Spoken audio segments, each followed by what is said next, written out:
El sol abrasador de Extremadura se alzaba sobre los campos dorados de Badajoz, tiñendo de rojo el horizonte como si la tierra misma sangrara. En una modesta finca a las afueras de Mérida, el aire olía a polvo seco y a olivos centenarios, pero también a algo más: desprecio. Un grito rasgó el silencio de la mañana. Eres un muerto de hambre, un don nadie. Mi hija merece algo mejor que un inútil como tú. Las palabras de don Rafael, un terrateniente de rostro curtido y mirada de acero, resonaban en el patio de la hacienda, donde los gallos, asustados, aleteaban en sus corrales. Frente a él, un joven de manos callosas y camisa remendada. Miguel apretaba los puños, conteniendo una furia que le quemaba el pecho. Nadie en aquella tierra árida apostaba un céntimo por él. Pero lo que nadie sabía era que ese inútil guardaba un secreto que cambiaría el destino de todos. El viento cálido levantaba remolinos de tierra mientras Miguel, con el sudor pegado a la frente, miraba la finca que don Rafael había dejado caer en la ruina. Los olivos, antes orgullo de la región, estaban resecos, sus ramas como esqueletos implorando agua. Las deudas del viejo terrateniente eran un rumor que corría por las tabernas de Mérida, donde los hombres brindaban con vino tinto y hablaban de la decadencia de la familia. Ese hombre está acabado, decían, y ahora quiere casar a su hija con un rico de Sevilla para salvarse. Pero Elena, la hija de don Rafael, no era una moneda de cambio. Sus ojos verdes, brillantes como las aceitunas maduras, se cruzaron con los de Miguel bajo el roble del patio la noche anterior, y en ese instante, algo había cambiado. Ella creía en él. Y eso era suficiente para que Miguel jurara en silencio que no se rendiría. El mercado de Mérida bullía bajo el sol del mediodía. Los puestos de especias llenaban el aire con aromas de comino y pimentón, mientras los vendedores gritaban ofreciendo tomates relucientes y jamones curados. Miguel, con una bolsa de cuero gastada al hombro, caminaba entre la multitud, ignorando las miradas de desdén. Todos lo conocían como el forastero que había llegado de un pueblo perdido en las montañas de Aragón, sin un euro en el bolsillo, buscando trabajo. Lo que no sabían era que en esa bolsa llevaba algo más que un par de monedas. Un cuaderno lleno de notas garabateadas, ideas que había trazado bajo la luz de una vela en las noches de insomnio. Ideas que podían transformar la finca de don Rafael en algo que ni los terratenientes más ricos de Andalucía podrían imaginar. La noche anterior, en la penumbra de la cocina de la hacienda, Elena había susurrado algo que aún resonaba en la mente de Miguel. Mi padre te odia porque te teme. Sabe que eres diferente. Sus palabras eran un bálsamo, pero también una chispa. Miguel no era un simple jornalero.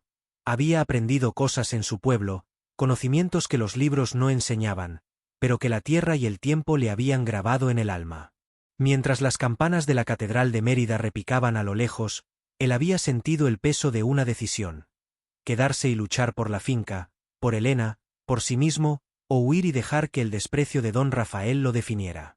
La elección parecía clara, pero el camino estaba lleno de espinas. El calor del día se volvía insoportable, y en el patio de la hacienda, don Rafael seguía con su diatriba.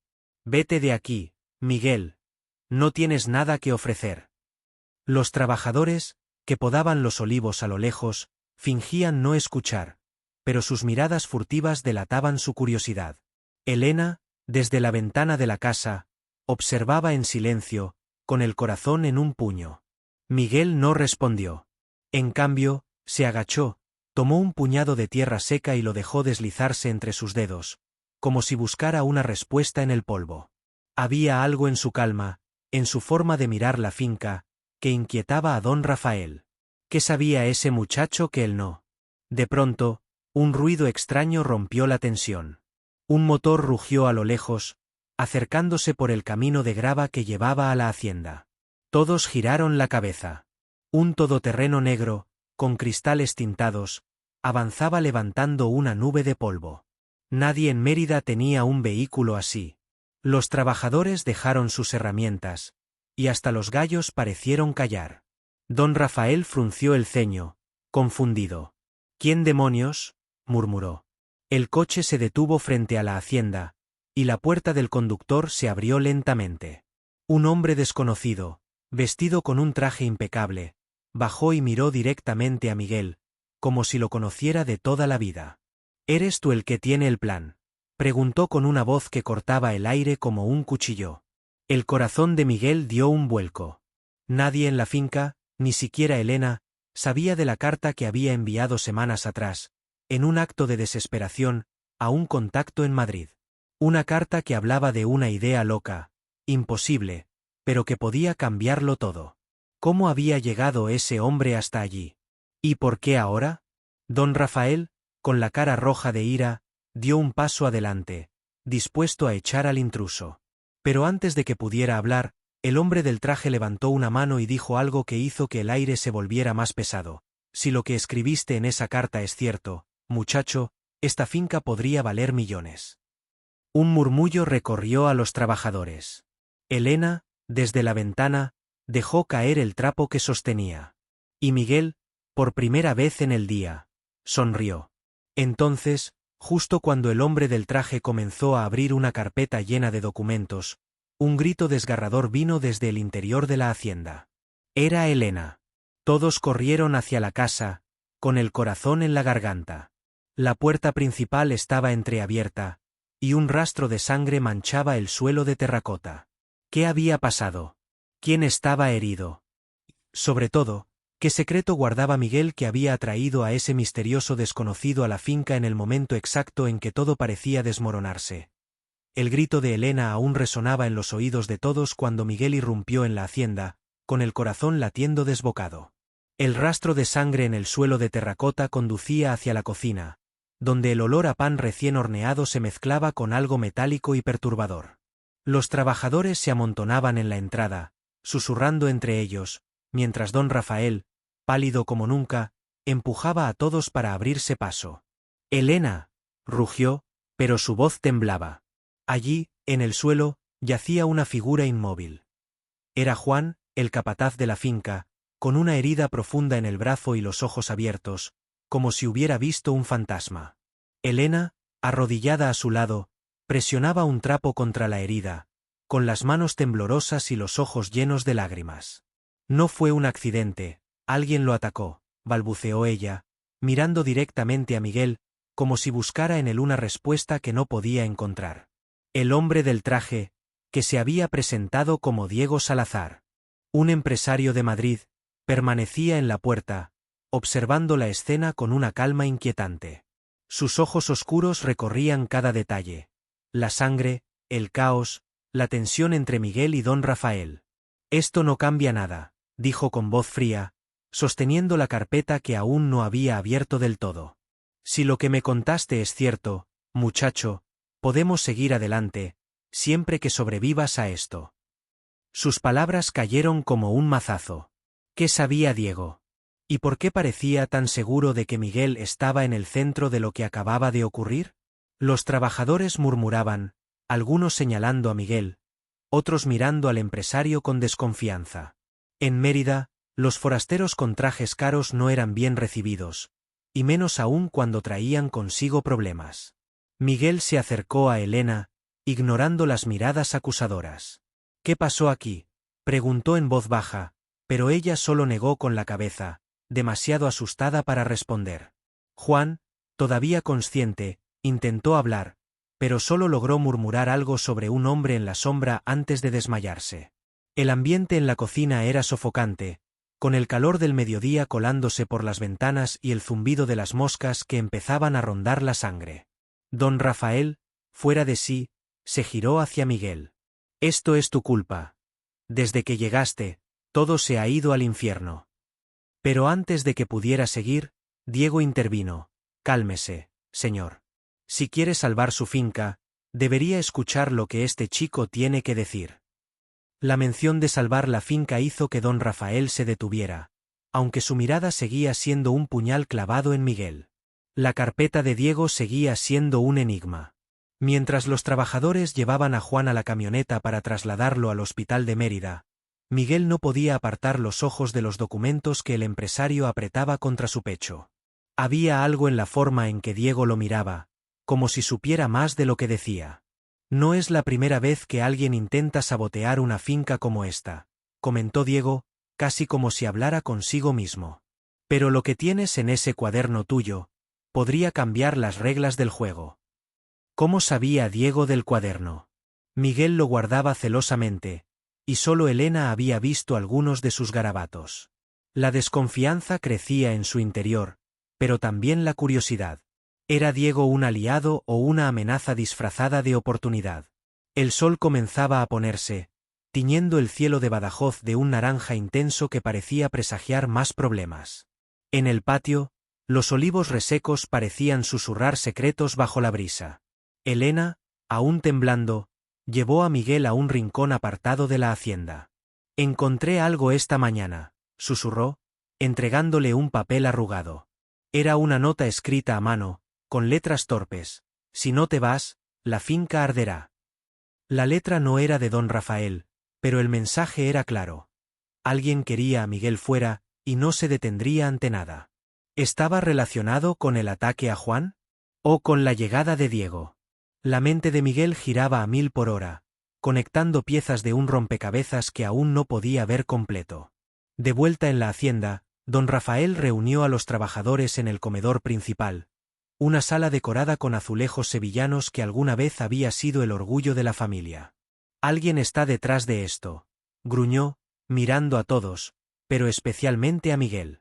«Y no descansaré hasta encontrar al culpable». Los trabajadores intercambiaban miradas nerviosas, mientras Diego, apoyado contra una pared, esbozaba una sonrisa que no llegaba a sus ojos. «Quizá deberías preguntar a tu hija, Rafael. Parece que sabe más de lo que dice». Las palabras de Diego fueron un golpe directo. Elena palideció, y Miguel sintió un nudo en el estómago. ¿Qué estaba insinuando? ¿Y por qué Elena evitaba su mirada? La tensión en la sala era insoportable, como el aire antes de una tormenta en Extremadura. De repente, un estruendo sacudió la hacienda. Todos se giraron hacia la ventana, donde una columna de humo negro comenzaba a alzarse desde los olivos. «¡Fuego!», gritó uno de los trabajadores. El pánico se apoderó de todos. Don Rafael salió corriendo, seguido por los demás, pero Miguel se quedó atrás un instante, mirando a Diego. El empresario no se había movido. «No todo es lo que parece, Miguel», dijo en voz baja, casi como un desafío. «Si quieres salvar esta finca, y a Elena, tendrás que ser más rápido que ellos». Antes de que Miguel pudiera responder, otro grito cortó el aire, esta vez desde el campo. Era don Rafael, y su voz estaba llena de terror. «Esos olivos. Alguien los ha envenenado». El caos estalló. Los trabajadores corrían hacia el fuego, mientras el humo se espesaba y el crepitar de las llamas se mezclaba con los gritos. Miguel, con el papel arrugado aún en la mano, sintió que el suelo se desmoronaba bajo sus pies. Los olivos, el corazón de la finca, estaban muriendo. Y en medio del desastre, una figura oscura se movió entre los árboles, apenas visible a través del humo. ¿Era el hombre en la sombra del que habló Juan? ¿O era alguien más? ¿Alguien que había estado observando desde el principio? Mientras las llamas devoraban el legado de don Rafael, una única certeza ardía en la mente de Miguel. La verdad sobre su plan, y sobre él mismo, estaba a punto de salir a la luz, o de consumirse en el fuego. El humo negro se alzaba como un presagio sobre los olivos de la finca en Badajoz, mientras las llamas lamían los árboles resecos. Miguel corrió hacia el campo, con el corazón latiendo al ritmo del crepitar del fuego. Los trabajadores gritaban, intentando apagar las llamas con cubos de agua traídos del pozo, pero era inútil. Los olivos, el alma de la hacienda, estaban condenados. Don Rafael, de rodillas frente a un árbol ennegrecido, sollozaba como un niño, su arrogancia hecha añicos. «Todo está perdido», gemía, mientras Elena, a su lado, intentaba consolarlo. Pero Miguel no miraba las llamas. Sus ojos estaban fijos en la figura oscura que había visto entre los árboles, una silueta que ahora se desvanecía en la penumbra del atardecer extremeño. Había algo familiar en esa figura, algo que le helaba la sangre. Diego Salazar, el empresario de Madrid, se acercó a él, con la carpeta aún en la mano. «Es ahora o nunca, muchacho», susurró. «Muéstrales de que eres capaz».